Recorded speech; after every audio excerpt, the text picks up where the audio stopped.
বাঁচা মরায় লড়াই কিন্তু আগামীকাল বাংলাদেশ নারী ক্রিকেট দল কিন্তু ওই আরব আমিরাতের মুখোমুখি হতে যাচ্ছে। বাংলাদেশ নারী ক্রিকেট দল কিন্তু ইতিমধ্যেই তলানিতে পড়ে আছে। এশিয়া কাপের এইবারের কিন্তু সেমিফাইনাল খেলতে হলে বাংলাদেশ দলকে জয় ছাড়া অন্য কোনো অপশন কিন্তু বাংলাদেশের হাতে খোলা নেই। যদি সেমিফাইনাল খেলতে চায় অবশ্যই কিন্তু বাংলাদেশ দলকে আরব আমিরাতের সাথে ম্যাচটা অবশ্যই জয়লাভ করতে হবে।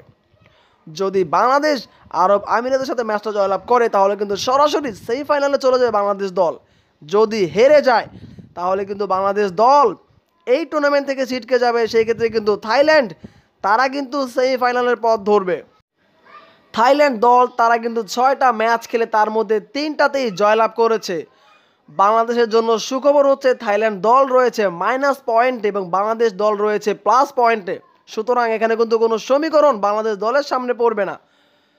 কোনো রকম ওই আরব আমিরাতের সাথে যদি ম্যাচটা জয়লাভ করে বাংলাদেশ নারী ক্রিকেট দল তাহলে কিন্তু চলে যাবে সেমিফাইনালে।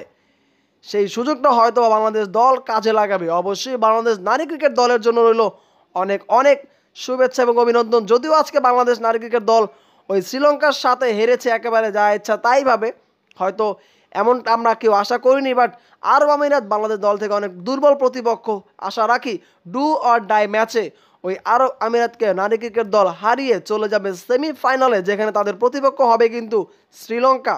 এখন দেখার বিষয় বাংলাদেশ নারী ক্রিকেট দল সেই কাঙ্ক্ষিত জয়টা এনে দিতে পারে কিনা, এবং সেমিফাইনালের স্বপ্নটা এখন পর্যন্ত কিন্তু বেঁচেই রয়েছে। বাংলাদেশ দলকে শুধুমাত্র ম্যাচটা জয়লাভ করলেই হবে, তাহলে কিন্তু বাংলাদেশ দল সেমিফাইনাল খেলতে পারবে। ভিডিওটি আজকে এই পর্যন্তই। যদি ভিডিওটি ভালো লাগে অবশ্যই করবেন লাইক, আর যদি আপনি আমার চ্যানেলে নতুন হয়ে থাকেন তাহলে করবেন subscribe. Thank you so much সবাইকে। আসসালামু আলাইকুম।